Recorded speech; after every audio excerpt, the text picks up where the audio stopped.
സായിപ്പ് പറഞ്ഞിരുന്നത് നാക്ക് പഠിക്കണ്ട, നാക്ക് പഠിച്ചു കഴിഞ്ഞാൽ ടങ്ങിന്റെ സെൻസറി ഓർഗൻസിനെ അത് എഫക്ട് ചെയ്യും. വായിലുണ്ടാകുന്ന സ്മെല്ല്, വായ്നാറ്റം എന്ന് പറയുന്നത് വളരെയധികം ഇന്ന് ഒരുപാട് പേര് അനുഭവിക്കുന്ന ഒരു പ്രശ്നമാണ്. ബ്രഷ് ചെയ്യാതിരിക്കുന്ന ഒരാള്, അയാൾക്ക് ധാരാളം ബാക്ടീരിയ വായിലുണ്ടാവും, അതുകൊണ്ട് നാറ്റം വരും. നമുക്ക് എല്ലാവർക്കും വായനാറ്റം ഉള്ളൊരു സമയമുണ്ട്. ചെറിയൊരു അൾസർ വന്നു, അതിന് വേദനയില്ല, ഞാൻ എന്തിനാ ഡോക്ടറെ കാണണേ? Painless ulcer in the mouth is dangerous. അത് പലപ്പോഴും ക്യാൻസർ ആയിരിക്കും. ഓറൽ ക്യാൻസർ എന്ന് പറയുന്നത് ഇപ്പം ഒരുപാട് പേർക്ക് കണ്ടുവരുന്ന ഒരു കാര്യമാണ്. ഏറ്റവും കൂടുതൽ പ്രൊസസ്ഡ് ആയിട്ടുള്ള ഫുഡ് കഴിക്കുന്നവരിൽ എല്ലാ തരത്തിലുള്ള ക്യാൻസറും കൂടുതലായിരിക്കും. ഇപ്പം പണ്ടൊക്കെ ഒരു പല്ലുവേദന വന്നു കഴിഞ്ഞാൽ നമ്മൾ നാച്ചുറലായിട്ട് ഉപയോഗിക്കുന്ന ഒരുപാട് കാര്യങ്ങളുണ്ട്, ഗ്രാമ്പൂ പോലെയുള്ള കാര്യങ്ങൾ. പലർക്കും അത് ഗ്രാമ്പ് വയ്ക്കുമ്പോൾ നമുക്കതൊന്ന് സപ്രസ് ചെയ്യും, അത്രേ ഉള്ളൂ. ഇന്ത്യയിൽ നിന്ന് ഇപ്പോൾ ഒരുപാട് പേര് പുറത്തേക്ക് പോകുന്നുണ്ട്. അങ്ങനെയുള്ളവർ അവിടെ പോയി തിരിച്ചു വരുമ്പോൾ വളരെ മര്യാദരാമന്മാരായിട്ടാണ് വരുന്നത്. അത് ഞാൻ കണ്ടിട്ടുണ്ട്. എന്താ കാരണം എന്നറിയോ? പുറത്ത് കിട്ടേണ്ട ചികിത്സയെല്ലാം നമ്മുടെ ഇവിടെയും കിട്ടും. അതിനേക്കാളും വളരെയധികം അഡ്വാൻസ്ഡ് ആയിട്ടുള്ള ട്രീറ്റ്മെന്റ് നമ്മൾ ഇവിടെ ചെയ്യുന്നുണ്ട്. ഇത് ഇവിടെയുള്ളവർക്ക് അറിയില്ല എന്നുള്ളൊരു പ്രശ്നം മാത്രമേ ഉള്ളൂ. എങ്ങനെയാവാം കുട്ടികളുടെ പല്ലിന്റെ ആരോഗ്യം സംരക്ഷിക്കുക? കുട്ടികളെ ബ്രഷ് ചെയ്യാനായിട്ട് പഠിപ്പിക്കുക, കൃത്യമായിട്ട് 2 നേരം ബ്രഷ് ചെയ്യിപ്പിക്കുക. ഇന്നത്തെ കാലത്ത് ചോക്ലേറ്റ്സ് ഒരുപാട് കൺസ്യൂം ചെയ്യുക എന്നുള്ളതാണ്. ചോക്ലേറ്റ് എന്ന് പറയുന്നത് നിറച്ച് ഷുഗറിലിരുന്ന ഈ സ്റ്റിക്കി ചോക്ലേറ്റ്സ് പറ്റിപ്പിടിച്ചിരുന്ന് പല്ലിൻ്റെ ഇടയിലൊക്കെ കയറിയിരുന്ന് അതിൻ്റെ ഉള്ളിൽ ബാക്ടീരിയ കോളനൈസ് ചെയ്തിട്ടാണ് ക്യാവിറ്റീസ് വരുന്നത്. വായ്ക്കുള്ളിൽ ഉണ്ടാകുന്ന രോഗങ്ങൾ എന്ന് പറയുന്നത്, മോണകളിൽ ഉണ്ടാകുന്ന രോഗങ്ങൾ, ഇതൊക്കെ എന്തുകൊണ്ടാവാം ഉണ്ടാകുന്നത്? പ്രധാനമായിട്ട് വായിലുണ്ടാവുന്ന രോഗങ്ങൾ നമുക്ക് 3 വിഭാഗത്തിൽ ക്ലാസിഫൈ ചെയ്യാം. 1 പല്ലിന് ബാധിക്കുന്ന രോഗങ്ങൾ, 2 മോണെ ബാധിക്കുന്ന രോഗങ്ങൾ, 3 വായിലുള്ള ബാക്കിയുള്ള ടിഷ്യൂസിനെ ബാധിക്കുന്ന രോഗങ്ങൾ. ഇങ്ങനെ 3 ആയിട്ട് നമുക്ക് വേർതിരിക്കാം. പല്ലിനെ ബാധിക്കുന്ന രോഗങ്ങൾ എന്ന് പറയുന്നത് പല്ലിൻ്റെ സ്ട്രക്ചർ സംബന്ധിച്ചിട്ടുള്ള രോഗങ്ങളാണ്. അതായത് ഡീകെ, നമുക്ക് കേടുവരിക പല്ലിന്, അതേപോലെ ഇനാമലിനുള്ള പ്രോബ്ലംസ് കൊണ്ടുള്ള ഡിഫക്ട്സ്, ഇങ്ങനെയുള്ള കാര്യങ്ങൾ. അപ്പോൾ അതൊക്കെ നമ്മൾ നേരത്തെ കൂട്ടിയിട്ട് കണ്ടുപിടിക്കുകയാണെന്നുണ്ടെങ്കിൽ നമുക്കത് ഫില്ലിങ്ങും അങ്ങനെയുള്ള കാര്യങ്ങൾ ഉപയോഗിച്ച് നമുക്കത് കറക്റ്റ് ചെയ്ത് കൊണ്ടുപോകാൻ സാധിക്കും. ചിലരിൽ വളരെയധികം ഡീക്കെ ഉള്ളവരിൽ നമ്മൾ ക്രൗൺ ചെയ്യേണ്ടി വരും. ചിലർക്ക് റൂട്ട് കനാൽ എന്ന് പറയുന്ന പ്രൊസീജിയറൊക്കെ ചെയ്ത് കറക്റ്റ് ചെയ്യേണ്ടി വരും. അപ്പോൾ അത് പല്ലിനെ സംബന്ധിച്ച്. മോണ ആണ് നമ്മുടെ പല്ലിനെ പ്രൊട്ടക്റ്റ് ചെയ്ത് നിർത്തുന്നത്. അതിനെ ഞങ്ങളുടെ ടെർമിനോളജിയിൽ പറയുകയാണെങ്കിൽ പെരിഡോൺഷ്യം എന്ന് പറയും. പെരിഡോൺഷ്യം, പെരി എന്ന് പറഞ്ഞാൽ സറൗണ്ടിങ്, ഡോണ്ട് മീൻസ് ടൂത്ത്. അപ്പോൾ periodontium is the structure that protects the tooth to stay in its place. Jaw ബോണിൽ പല്ല് അവിടെ ഇരിക്കാനായിട്ട് സഹായിക്കുന്ന ഘടകമാണ് പെരിഡോൺഷ്യം. അപ്പോൾ അതിൻ്റെ ഭാഗമായിട്ട് മോണയുണ്ട്, എല്ലുണ്ട്, ഇതിന് ചുറ്റും പെരിഡോണ്ടൽ ലിഗമെൻറ്റ് എന്ന് പറഞ്ഞിട്ടൊരു ഒരു പോർഷൻ ഉണ്ട്. അപ്പോൾ ഇതെല്ലാം കൂടെ ചേർന്നാണ് പെരിഡോൺഷ്യം. ഈ പെരിഡോണ്ടൽ രോഗങ്ങൾ വരുമ്പോഴാണ് ഗം ഡിസീസ് എന്ന് പറയുക നമ്മൾ. അപ്പോൾ ഗം ഡിസീസ് അഡ്വാൻസ് ചെയ്യുന്നതോടുകൂടി ബോൺ സപ്പോർട്ട് പോവും, പല്ലുകൾ ഇളകി ആടാൻ തുടങ്ങും. അപ്പോൾ അതിന് പ്രധാനമായിട്ട് വേണ്ടത് റുട്ടീനായിട്ടുള്ള ഡെൻറ്റൽ ചെക്കപ്പും പ്രോപ്പറായിട്ടുള്ള ക്ലീനിങ്ങും. അതായത് വായിൽ ടാട്ടർ വന്ന് അടിയും. ടാട്ടർ എന്ന് പറയുന്നത് ഞാൻ നേരത്തെ പറഞ്ഞ പോലെ ബാക്ടീരിയ ഒരുപാടുണ്ട് വായിൽ. ഈ ബാക്ടീരിയ വന്ന് കുമിഞ്ഞു കൂടുന്ന ചില മേഖലകളുണ്ട് വായിൽ. അവിടെ ഇരുന്ന് ബാക്ടീരിയ മൾട്ടിപ്ലൈ ചെയ്ത് ഗം ഡിസീസ് ഉണ്ടാക്കി ആ ഗം ഡിസീസ് എല്ലിനെ ബാധിച്ച് ആ എല്ലും മോണയൊക്കെ കൂടി അങ്ങ് ഇറങ്ങിപ്പോവും. അങ്ങനെ വരുമ്പോഴാണ് ഗം ഡിസീസ് വരുന്നത്. ഈ ടാട്ടർ നമ്മൾ കൃത്യസമയത്ത് എടുത്ത് കളയുകയാണെന്നുണ്ടെങ്കിൽ ഗം ഡിസീസ് നമുക്ക് അവോയ്ഡ് ചെയ്യാൻ പറ്റും. ഇതുകൊണ്ടാണ് ഞങ്ങൾ പറയുന്നത് ഡോക്ടറെ 6 മാസം അല്ലെങ്കിൽ വർഷത്തിലൊരിക്കൽ കാണണം എന്ന് പറയുന്നത്. ഇതുകൊണ്ടാണ്. എൻ്റെ ഒരു സുഹൃത്ത് ഇന്നാൾ എന്നോട് ജോക്കിംഗ്ലി പറഞ്ഞു, അത് നിങ്ങൾ പൈസ ഉണ്ടാക്കാൻ വേണ്ടി പറയണതല്ലേ, ഞങ്ങളൊക്കെ വന്ന് വെറുതെ വായ വെച്ച് തന്ന് ക്ലീൻ ചെയ്ത്, ഇതൊക്കെ പണ്ട് കാലത്ത് ഉണ്ടായിരുന്നോ? അപ്പം ഞാൻ പറയാറുള്ളത്, നിങ്ങൾ വന്ന് ക്ലീൻ ചെയ്ത് പോയാൽ ഞങ്ങൾക്ക് വരുമാനം കുറയുള്ളൂ. എന്താ കാരണം? കൂടുതൽ രോഗങ്ങളില്ല. നിങ്ങൾ വരാതിരുന്നു കഴിഞ്ഞാൽ നിങ്ങൾക്ക് ചിലവ് കൂടും. ഇത്രയും വ്യത്യാസമുള്ളൂ. മെയിൻ്റനൻസ് ആണ് അതിൽ ഏറ്റവും പ്രധാനം. 6 മാസം അല്ലെങ്കിൽ വർഷത്തിലൊരിക്കൽ ഒരു ഡെൻറ്റിസ്റ്റിനെ കാണിച്ച്, ക്വാളിഫൈഡ് ആയിട്ടുള്ള നല്ല എക്സ്പീരിയൻസ്ഡ് ആയിട്ടുള്ള ഒരു ഡെൻറ്റിസ്റ്റിനെ കാണിച്ച് പ്രോപ്പറായിട്ട് മെയിൻറ്റെയിൻ ചെയ്ത് പോകുന്ന ഒരാളെ സംബന്ധിച്ചിടത്തോളം ഡെൻറ്റൽ ട്രീറ്റ്മെൻറ്റ് കോസ്റ്റ് വളരെ കുറവായിരിക്കും. ഇതില്ലാതെ ഇരിക്കുമ്പോൾ അതിനെ ഞാൻ പറയുന്നത് ഫയർ ഫൈറ്റിംഗ് എന്നാണ്. Fire prevention and fire fighting. നമ്മൾ ഫയർ പ്രിവെൻഷന് ഒരു വലിയ ബിൽഡിംഗ് പണിതു, അതിൽ നമ്മൾ ഫയർ പ്രിവെൻഷന് വേണ്ടി നമ്മൾ ഇൻവെസ്റ്റ് ചെയ്യും. അപ്പം നമ്മളിപ്പോൾ പറയുകയാണ്, അയ്യോ അത് വെറുതെ നമ്മൾ വേസ്റ്റ് ചെയ്യല്ലേ ആ പൈസ. തീ പിടിക്കുമ്പോൾ അറിയാം അത് വേസ്റ്റ് ആണോ അല്ലയോ എന്ന് പറയുന്ന പോലെ ഇത് ഫയർ പ്രിവെൻഷനാണ്. എന്താ മെയിൻ്റനൻസ് നമ്മൾ പ്രോപ്പറായിട്ട് ചെയ്തു പോകുന്ന ഒരാളെ സംബന്ധിച്ചിടത്തോളം രോഗങ്ങൾ കുറവായിരിക്കും. അപ്പോൾ ഈ മോണരോഗം തടയാനായിട്ട് once in 6 months to once in a year at least, അത് എത്ര ഫ്രീക്വൻസിയിൽ വിസിറ്റ് ചെയ്യണം എന്നുള്ളത് ഡോക്ടർ പറയും. ആരെയാണോ കാണുന്നത് ആ ഡോക്ടർ പറയും നിങ്ങൾ എത്ര തവണ ഡോക്ടറെ കാണണം വർഷത്തിൽ എന്നുള്ളത്. അത് ഓരോരുത്തരുടെ ശരീരപ്രകൃതി അനുസരിച്ച് അതിൽ മാറ്റം ഉണ്ടാവും. അത് പ്രായം കൂടുന്നതനുസരിച്ച് ഫ്രീക്വൻസി ഓഫ് വിസിറ്റ്സ് കൂട്ടേണ്ടി വരും. രോഗങ്ങൾക്കുള്ള സാധ്യത കൂടുതലാണ്. അപ്പോൾ ആ മോണരോഗങ്ങൾ അങ്ങനെ നമുക്ക് തടയണം എന്നുണ്ടെങ്കിൽ ഈ ഒരു പ്രക്രിയ വേണം. പിന്നെ മൂന്നാമത്തെ വിഭാഗം അതല്ലാതെയുള്ള ഓറൽ ടിഷ്യൂസിലുള്ള രോഗങ്ങൾ. അത് പല കാരണങ്ങൾ കൊണ്ടുണ്ടാവാം. ഓറൽ അൾസേഴ്സ്, പിന്നെ ജനറ്റിക് ആയിട്ടുള്ള പല പല രോഗങ്ങൾ, ഓറൽ ക്യാൻസർ, ഇങ്ങനെയുള്ള ഒരുപാട് കാര്യങ്ങളുണ്ട്. ഇതൊക്കെ നമുക്ക് തടയാൻ സാധിക്കും. എങ്ങനെ? പീരിയോഡിക് ചെക്കപ്പ് കൊണ്ട് വളരെ നേരത്തെ നമുക്ക് ഡിറ്റക്റ്റ് ചെയ്ത് അത് ട്രീറ്റ് ചെയ്യാൻ സാധിക്കും. പലരും ചെറിയൊരു അൾസർ വന്നു, അതിന് വേദനയില്ല, ഞാൻ എന്തിനാണ് ഡോക്ടറെ കാണണേ? Painless ulcer in the mouth is dangerous. അത് പലപ്പോഴും ക്യാൻസർ ആയിരിക്കും. ഇത് പറയുമ്പോൾ പറയേണ്ട ഒരു കാര്യം, ഓറൽ ക്യാൻസർ എന്ന് പറയുന്നത് ഇപ്പം ഒരുപാട് പേർക്ക് കണ്ടുവരുന്ന ഒരു കാര്യമാണ്. ഓറൽ ക്യാൻസർ വരാണ്ടിരിക്കാൻ നമ്മൾ ഈ ചെക്കപ്പുകൾ എടുത്ത് കറക്റ്റായിട്ട് പല്ലുകളെ സംരക്ഷിച്ചാൽ വരാണ്ടിരിക്കുന്നത് തീർച്ചയായിട്ടും അത് ഹെൽപ്പ് ചെയ്യും. ഇനി അത് മാത്രമല്ല, നമ്മുടെ ജീവിതചര്യയാണ് അതിൽ ഏറ്റവും പ്രധാനം. കഴിക്കുന്ന ഭക്ഷണം, ഏറ്റവും കൂടുതൽ പ്രോസസ്ഡ് ആയിട്ടുള്ള ഫുഡ് കഴിക്കുന്നവരിൽ എല്ലാ തരത്തിലുള്ള ക്യാൻസറും കൂടുതലായിരിക്കും. നമ്മൾ നാച്ചുറൽ രീതികളൊക്കെ വിട്ട് അൺനാച്ചുറൽ ആയിട്ടുള്ള രീതികളിലേക്ക് പോകുമ്പോൾ ക്യാൻസർ വരാനുള്ള സാധ്യത കൂടുതലാണ്.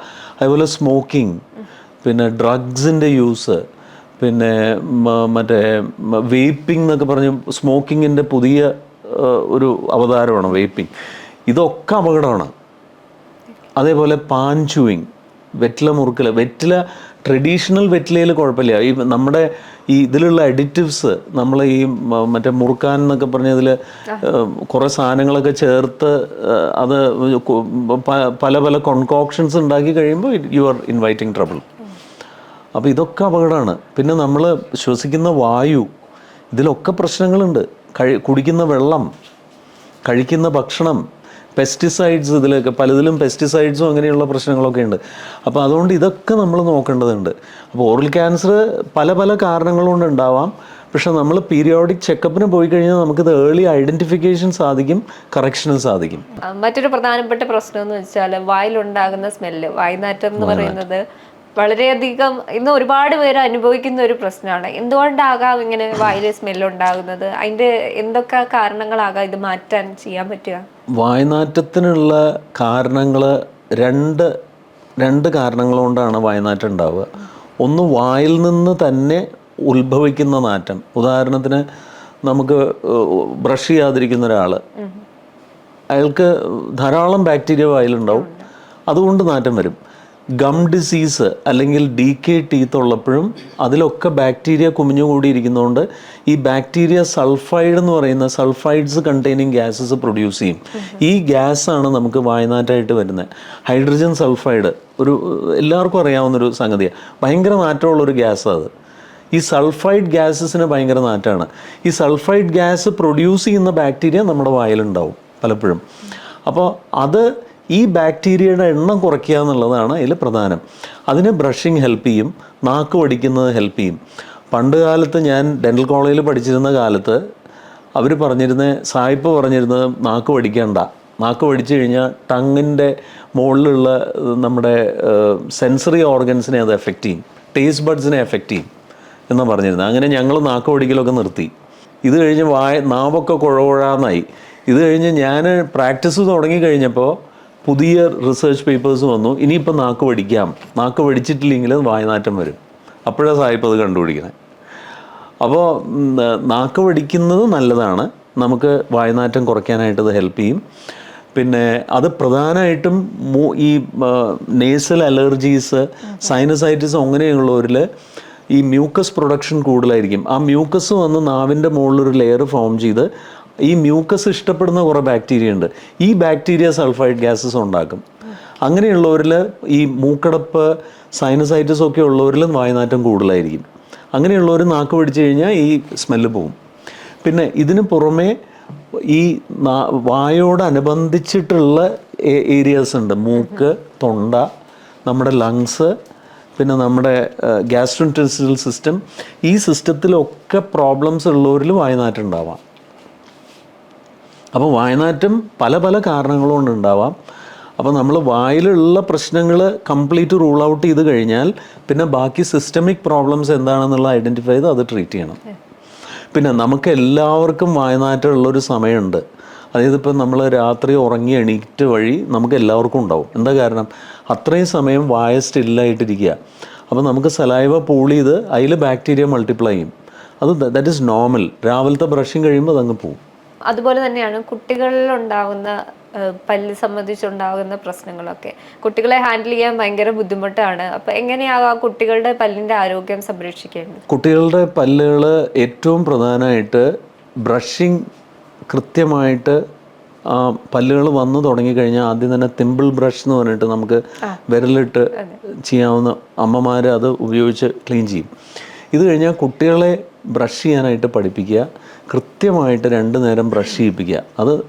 അത് ഉറപ്പായിട്ട് അത് ചെയ്ത് പഠിച്ചിരിക്കേണ്ട ഒരു കാര്യമാണ്.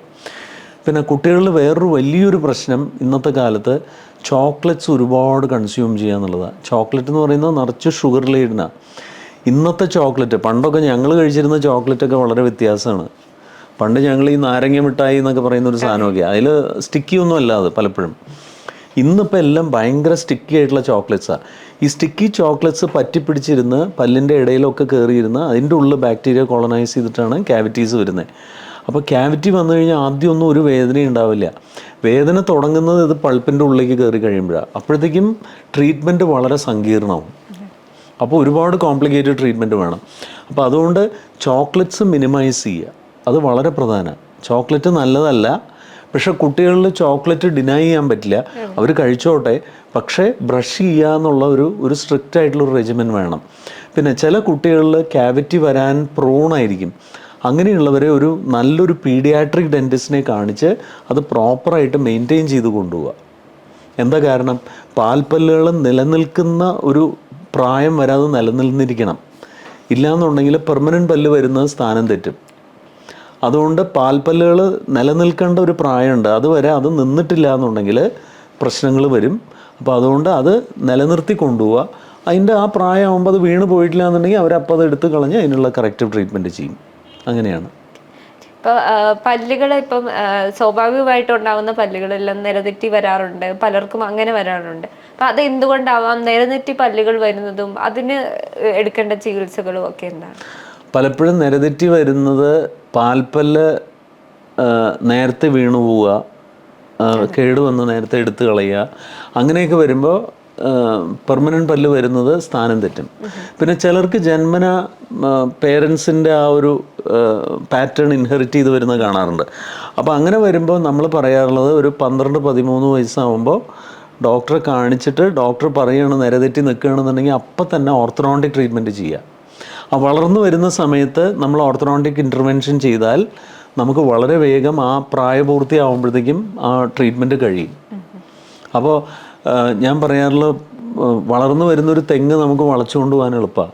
പക്ഷെ വളർന്ന് പന്തലിച്ചൊരു മരം നമുക്ക് മാറ്റാൻ സാധിക്കില്ല എന്ന് പറയുന്ന പോലെ. അപ്പോൾ ആ വളർന്നു വരുന്ന സമയത്ത് തന്നെ അത് കറക്റ്റ് ചെയ്ത് കൊണ്ടുപോകണം. അത് നമുക്കിപ്പോൾ ഒട്ടനവധി ട്രീറ്റ്മെൻറ്റ്സ് ഉണ്ട്. ഓർത്തഡോണ്ടിക് ട്രീറ്റ്മെൻറ്റ്, പല രീതിയിലുള്ള ഓർത്തഡോണ്ടിക് ട്രീറ്റ്മെൻറ്റ്സ് ഉണ്ട്. ക്ലിയർ ലൈനർ തെറപ്പി വരെയുണ്ട്. പണ്ടൊക്കെ കമ്പിയൊക്കെ ഇട്ട് നടക്കണം. ഇന്നിപ്പോൾ അതൊന്നും ഇല്ലാതെ ക്ലിയർ ലൈനർ എന്ന് പറയുന്ന വളരെ കംഫർട്ടബിൾ ആയിട്ടുള്ള പ്രൊസീജിയേഴ്സ് ഉണ്ട്. പക്ഷെ എല്ലാ കേസസിലൊന്നും ക്ലിയർ ലൈനർ വർക്ക് ചെയ്യില്ല. എന്നാലും നമുക്കത് വളരെ സക്സസ്ഫുള്ളായിട്ട് ചെയ്യാവുന്ന പല ട്രീറ്റ്മെൻറ്റും ഉണ്ട്. ഇപ്പം പണ്ടൊക്കെ ഒരു പല്ലുവേദന വന്നു കഴിഞ്ഞാൽ നമ്മൾ നാച്ചുറലായിട്ട് ഉപയോഗിക്കുന്ന ഒരുപാട് കാര്യങ്ങളുണ്ട്. ഗ്രാമ്പൂ പോലെയുള്ള കാര്യങ്ങളൊക്കെ ഉപയോഗിച്ച് ഒരുവിധം നമ്മുടെ പല്ലുവേദനയൊക്കെ തടയാൻ സാധിക്കുമായിരുന്നു. അതിനെപ്പറ്റി എന്താണ് നാച്ചുറൽ ആയിട്ടുള്ള ഗ്രാമ്പൂ പോലെയുള്ള കാര്യങ്ങൾ ഉപയോഗിക്കുന്നതിനെ പറ്റി? ഗ്രാമ്പൂ എന്ന് പറയുന്നത്, ഇപ്പോൾ എനിക്ക് പനി വരുന്നു, ഞാൻ പാരസ്റ്റമോൾ കഴിക്കുന്നു, എൻ്റെ പനി മാറുന്നു. അതാണോ അതിൻ്റെ രീതി? അല്ല. പനിയുടെ കാരണം കണ്ടുപിടിച്ച് ചികിത്സിക്കണം അല്ലേ എന്ന് പറയുന്ന പോലെ ഗ്രാമ്പൂ വയ്ക്കുമ്പോൾ തൽക്കാലത്തേക്ക് എല്ലാവർക്കൊന്നും കിട്ടണമെന്നില്ല. പലർക്കും അത് ഗ്രാമ്പൂ വയ്ക്കുമ്പോൾ നമുക്കതൊന്ന് സപ്രസ് ചെയ്യും, അത്രയേ ഉള്ളൂ. വേദന എന്തുകൊണ്ട് വരുന്നു എന്നുള്ളത് കണ്ടുപിടിക്കണം, എന്നിട്ട് അതാണ് ചികിത്സിക്കേണ്ടത്. ഗ്രാമ്പൂ തൽക്കാലത്തേക്ക് ഒരു സൊല്യൂഷൻ മാത്രമാണ്, അതിൽ വലിയ അർത്ഥമില്ല. അപ്പോൾ ശരിക്കും വേണ്ടത് നമ്മൾ പ്രോപ്പറായിട്ടുള്ള ഡെൻറ്റിസ്റ്റിനെ കാണിച്ച് അത് പ്രോപ്പറായിട്ടുള്ള പ്രോബ്ലം കണ്ടുപിടിച്ച് അത് ട്രീറ്റ് ചെയ്യുക, അതാണ് വേണ്ടത്. ഇപ്പം ഈ പല്ല് നിരതെറ്റി വരുന്നതും ഒക്കെ ആയിട്ട് ബന്ധപ്പെട്ട് കുട്ടികളിലുണ്ടാവുന്ന തലവേദന, അതിൻ്റെ കാരണങ്ങൾ എന്താണ്? കുട്ടികളിൽ പലപ്പോഴും തലവേദന വരുന്നത് അവരുടെ ടെൻഷൻസ് കാരണമാണ്. ഇപ്പോൾ നമ്മൾ ടെൻഷൻ വരുമ്പോൾ നമ്മൾ എന്താ ചെയ്യുക? നമ്മൾ ക്ലെൻച്ച് ചെയ്യും അല്ലേ? പല്ലിറുമാണ്. പല്ലിറുമ. ദേഷ്യം വരുമ്പോൾ നമ്മൾ പല്ലിറുമും എന്ന് പറയുന്ന പോലെ കുട്ടികളിലും പല്ലിറുമലുണ്ട്. അവർക്ക് ടെൻസ്ഡ് ആവുമ്പോൾ, അപ്പോൾ ഇന്നത്തെ സാഹചര്യത്തിൽ പല കാരണങ്ങൾ കൊണ്ട് കുട്ടികൾ ടെൻസ്ഡ് ആവും. അങ്ങനെ വരുമ്പോൾ പല്ലിറുമും.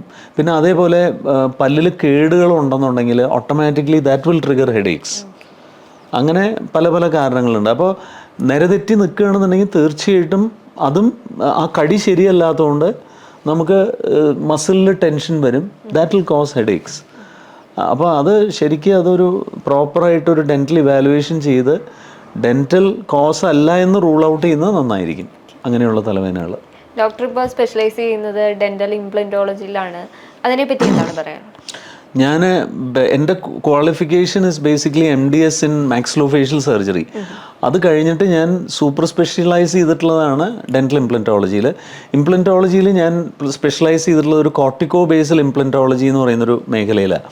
അതായത് താടിയലിലെ ഡീപ്പായിട്ടുള്ള കട്ടി കൂടിയ ബോണിലേക്ക് നമ്മൾ ഇംപ്ലാന്റ് ആങ്കർ ചെയ്ത് അതിൽ നിന്ന് ലോഡ് ചെയ്യുന്ന പല്ലുകൾ വയ്ക്കുന്ന ഒരു സംവിധാനം, അതാണ് കോർട്ടിക്കോ ബേസൽ.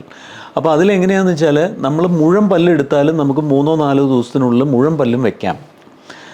വേറൊരു വിഭാഗമുണ്ട് കൺവെൻഷണൽ ഇംപ്ലന്റോളജി. അതിലെങ്ങനെയാണെന്ന് വെച്ചാൽ നമ്മൾ ഇംപ്ലാന്റ് പ്ലേസ് ചെയ്ത് നമ്മൾ 3-6 മാസം വെയിറ്റ് ചെയ്തിട്ടേ നമ്മളവിടെ പല്ല് വയ്ക്കുള്ളൂ. ഇത് ഞാൻ എടുത്തിട്ടുള്ളത് കോർട്ടിക്കോ ബേസലിൽ നമ്മൾ ഇമ്മീഡിയറ്റ് ലോഡിങ്ങാണ്. അതായത് നമ്മൾ ഇംപ്ലാന്റ് ചെയ്യുന്നു, അപ്പോൾ തന്നെ പല്ല് വയ്ക്കുന്നു വിതിൻ 3-4 days. ഇപ്പോൾ നമ്മുടെ സെറ്റപ്പിൽ അതിനുള്ള എല്ലാ സജ്ജീകരണങ്ങളും ഉണ്ട്. അതിനുള്ള അഡ്വാൻസ്ഡ് ആയിട്ടുള്ള ഇമേജിങ് മെക്കാനിസംസ് ഉണ്ട്, അതിനുള്ള ലബോറട്ടറി ടെക്നോളജി ഉണ്ട്, ഇതെല്ലാം നമുക്കുണ്ട് സപ്പോർട്ടിംഗ് ആയിട്ട്. അപ്പോൾ അതുകൊണ്ട് ഇത് നമുക്ക് വളരെ സുഗമമായിട്ട് സ്ഥിരമായിട്ട് നമ്മൾ ചെയ്തുകൊണ്ടിരിക്കുന്ന ഒരു കാര്യമാണ് ഇമ്മീഡിയറ്റ് ലോഡിങ്. പല്ല് പൊഴിഞ്ഞു പോയാലും ഒന്നും ഭയപ്പെടേണ്ടതില്ല. ഇല്ല, വളരെ കോൺഫിഡൻസോടുകൂടെ നമുക്ക് ഇംപ്ലാന്റ് മുഖേന അത് സോൾവ് ചെയ്യാൻ സാധിക്കും. പ്രായമായവരാണെങ്കിലും അവർക്ക് പല്ല് ഇംപ്ലാന്റ് തീർച്ചയായിട്ടും എല്ലാവരിലും സെയിം പ്രോസസ്സ് തന്നെയായിരിക്കും. അതെ തീർച്ചയായിട്ടും. പ്രായം അതൊരു പ്രശ്നമല്ല. പ്രായം എന്ന് പറയുന്നത് ഇറ്റ്സ് ഓൺലി എ നമ്പർ. മനസ്സിലായില്ലേ? If the person is physically fit there is absolutely no problem. ഇപ്പോൾ ഫോർ ഇൻസ്റ്റൻസ് 86 വയസ്സുള്ള ഒരാൾക്ക് ഞാൻ അദ്ദേഹത്തിന് കാർഡിയാക് പ്രോബ്ലംസ്, പിന്നെ ഡയബറ്റിസ്, എല്ലാ പുലിവാലും ഉണ്ട്. അദ്ദേഹത്തിന് 86 വയസ്സായപ്പോൾ അദ്ദേഹത്തിന് ഫിക്സ്ഡ് ആയിട്ടുള്ള പല്ല് വേണം, ഭയങ്കര നിർബന്ധം. അപ്പം മക്കൾ കൊണ്ടുവന്നു, എന്നിട്ട് കാർഡിയോളജിസ്റ്റിൻ്റെയൊക്കെ ക്ലിയറൻസ് മേടിച്ച് ഞങ്ങൾ ഓപ്പറേറ്റ് ചെയ്തു. ഇപ്പോൾ അദ്ദേഹത്തിന് 91 വയസ്സായി. Is happily chewing, absolutely no problem. അദ്ദേഹം ഭയങ്കര സോഷ്യലി ആക്റ്റീവ് ആയിട്ടുള്ള ഒരാളായിരുന്നു. അപ്പോൾ ഡെഞ്ചർ വായിൽ വെച്ചിട്ട് ഇതൊന്നും ഇരിക്കുന്നില്ല മര്യാദയ്ക്ക്. അപ്പോൾ പോയി പബ്ലിക്കായിട്ട് സ്പീക്ക് ചെയ്യുമ്പോൾ ഈ സാധനം ഊരി വന്നു കഴിഞ്ഞാലുള്ള അവസ്ഥയൊന്നും ആലോചിച്ച് നോക്കും, ഒരു വല്ലാത്തൊരവസ്ഥയാണ്. അപ്പോൾ അതുകൊണ്ട് അദ്ദേഹത്തിന് അത് ഭയങ്കര നിർബന്ധമായിരുന്നു. അപ്പോൾ ഇപ്പോഴും പ്രസംഗിച്ച് നടക്കുന്നുണ്ട് ആൾ, ഒരു കുഴപ്പമില്ല.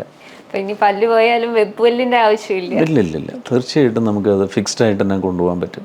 പല്ലിനെ സംബന്ധിച്ച് പറയുമ്പോൾ ഭയങ്കര കോസ്റ്റ്ലി ആയിട്ടുള്ള കാര്യങ്ങളൊക്കെയാണ് ചെയ്യുന്നത്. എന്തുകൊണ്ടാണ് ഈ ഡെന്റിസ്ട്രി ഇത്ര കോസ്റ്റ്ലി ആയി വരുന്നത്? അതിൻ്റെ കാരണം എന്താണ്? ഡെന്റിസ്ട്രിയിൽ ഒരുപാട് എക്യുപ്മെൻറ്റും മെറ്റീരിയൽസും വരുന്നുണ്ട്.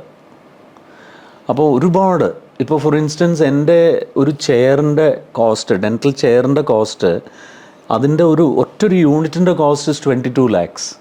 ഇനി വേറൊരു കാര്യം ഓർക്കണം, ഇതേ ചെയർ നമുക്ക് 2 ലക്ഷം രൂപയുടെ ചെയറും അവൈലബിൾ ആണ്. എന്തുകൊണ്ട് ഞാൻ ഈ 22 lakhs എടുത്തു? നമുക്ക് അത്രയും സജ്ജീകരണങ്ങളുണ്ട് അതിൽ. വളരെ അഡ്വാൻസ്ഡ് ആയിട്ടുള്ള ട്രീറ്റ്മെൻറ്റ് ചെയ്യാനുള്ള സജ്ജീകരണങ്ങൾ അതിലുണ്ട്. വളരെ പ്രിസൈസ് ആയിട്ടുള്ള ട്രീറ്റ്മെൻറ്റ് ചെയ്യാൻ സാധിക്കും. അപ്പോൾ തീർച്ചയായിട്ടും നമ്മൾ ആ എക്യുപ്മെൻറ്റിൻ്റെ കോസ്റ്റ് കൂടുന്നതനുസരിച്ച് നമ്മുടെ ട്രീറ്റ്മെൻറ്റ് കോസ്റ്റും കൂടും. അതുകൊണ്ടാണ് പല ക്ലിനിക്കുകളും പല ചാർജസ് വരുന്നത്. മനസ്സിലായില്ലേ? ഇത് വളരെ അഡ്വാൻസ്ഡ് ആയിട്ടുള്ള ട്രീറ്റ്മെൻറ്റ് ചെയ്യാൻ ആഗ്രഹിക്കുന്ന ഒരു ഡോക്ടറെ സംബന്ധിച്ചിടത്തോളം തീർച്ചയായിട്ടും he will have to invest in a lot of equipment and that dictates the cost involve. പിന്നെ അതേപോലെ മെറ്റീരിയൽസ്, ഇതിന് മെറ്റീരിയൽസ് പലതരത്തിലുള്ള മെറ്റീരിയൽസ് ഉണ്ട്. അപ്പോൾ പല മെറ്റീരിയൽസ് ഉപയോഗിച്ച് നമുക്ക് ട്രീറ്റ്മെൻറ്റ് ചെയ്യാൻ പറ്റും. അപ്പോൾ ആ ഉപയോഗിക്കുന്ന മെറ്റീരിയലിൻ്റെ ക്വാളിറ്റി, അതിൻ്റെ ക്വാണ്ടിറ്റി, ഇതൊക്കെ കോസ്റ്റിനെ ഡിറ്റർമിൻ ചെയ്യും. പക്ഷേ ഇതൊക്കെ പറഞ്ഞാലും ഇന്ത്യക്ക് വെളിയിലുള്ള ആൾക്കാർ, ഇപ്പോൾ ഇന്ത്യയിൽ നിന്ന് ഇപ്പോൾ ഒരുപാട് പേര് പുറത്തേക്ക് പോകുന്നുണ്ട്. അങ്ങനെയുള്ളവർ അവിടെ പോയി തിരിച്ചു വരുമ്പോൾ വളരെ മര്യാദരാമന്മാരായിട്ടാണ് വരുന്നത്. അത് ഞാൻ കണ്ടിട്ടുണ്ട്. എന്താ കാരണം എന്നറിയോ? ഇവിടുത്തെ 10 ഇരട്ടി കോസ്റ്റാണ് പുറത്ത് ട്രീറ്റ്മെൻറ്റിന്. അപ്പോൾ ഒന്ന് ആലോചിച്ച് നോക്കൂ. പുറത്ത് കിട്ടേണ്ട ചികിത്സ എല്ലാം നമ്മുടെ ഇവിടെയും കിട്ടും. അതിനേക്കാളും വളരെയധികം അഡ്വാൻസ്ഡ് ആയിട്ടുള്ള ട്രീറ്റ്മെൻറ്റ് നമ്മളിവിടെ ചെയ്യുന്നുണ്ട്. ഇത് ഇവിടെയുള്ളവർക്ക് അറിയില്ല എന്നുള്ളൊരു പ്രശ്നം മാത്രമേ ഉള്ളൂ. മനസ്സിലായോ? ഇപ്പോൾ ഡെൻറ്റിസ്ട്രി മാത്രമല്ല, you take any medical treatment four that matter, we are able to offer excellent quality treatment in India, which is a lot superior to what they get abroad. Of course, ഇപ്പോൾ US-ൽ Mayo clinic പോലെയുള്ള clinics, UK-ലുള്ള ഇപ്പോൾ വളരെ പ്രധാനപ്പെട്ട major ഹോസ്പിറ്റൽസിലൊക്കെ വളരെ advanced ആയിട്ടുള്ള treatment ചെയ്യുന്നുണ്ട്. അതിൽ സംശയമൊന്നുമില്ല. ഞാൻ പറയുന്ന ഒരു ആവറേജ് ലെവലിലുള്ള ഒരു നോർമൽ ട്രീറ്റ്മെൻറ്റിന് ഇന്ത്യയിലുള്ള ഫെസിലിറ്റീസ് ആർ ഫാർ സുപ്പീരിയർ എന്നാണ് ഞാൻ പറയുക. എന്താ കാരണം എന്ന് വെച്ചാൽ, ഞാൻ പുറത്ത് ധാരാളം ട്രാവൽ ചെയ്തിട്ടുള്ള ഒരാളാണ്. പല ക്ലിനിക്സ് ഞാൻ വിസിറ്റ് ചെയ്തിട്ടുണ്ട്. പല ഹോസ്പിറ്റൽസ് ഞാൻ ലോകത്ത് പല ഭാഗത്തും ഞാൻ വിസിറ്റ് ചെയ്തിട്ടുണ്ട്. പല ഡോക്ടേഴ്സും എൻ്റെ ക്ലിനിക്കിൽ വരുന്നവരുണ്ട്, പുറത്തുനിന്നുള്ളവർ. പേഷ്യൻസ് ആയിട്ടുള്ളവരുണ്ട്, അല്ലാതെ ട്രെയിനിങ്ങിന് വരുന്നവരുണ്ട്. പിന്നെ പേഷ്യൻസും ഒരുപാട് പേര്, ഡോക്ടർമാരും നഴ്സുമാരും ഒക്കെ എൻ്റെ പേഷ്യൻസ് ഉണ്ട്. ഇവരൊക്കെ പറയുന്ന കഥകളാണ് ഞാനീ പറയുന്നത്. അതായത് ഇന്ത്യയിലുള്ള treatment quality is on par or even a step above what they get outside India. എന്നാണെങ്കിലും കുട്ടികൾ മുതൽ മുതിർന്നവർ വരെയുള്ളവരിൽ പല്ലുകളുടെ ഒരു പ്രാധാന്യം എന്ന് പറയുന്നത് വളരെയധികം വലുതാണ്. അതുപോലെ തന്നെ പല്ലിൻ്റെ ആരോഗ്യം സംരക്ഷിക്കേണ്ടതും വളരെയധികം പ്രാധാന്യമുള്ള ഒരു കാര്യമാണ്. നന്ദി. Thank you.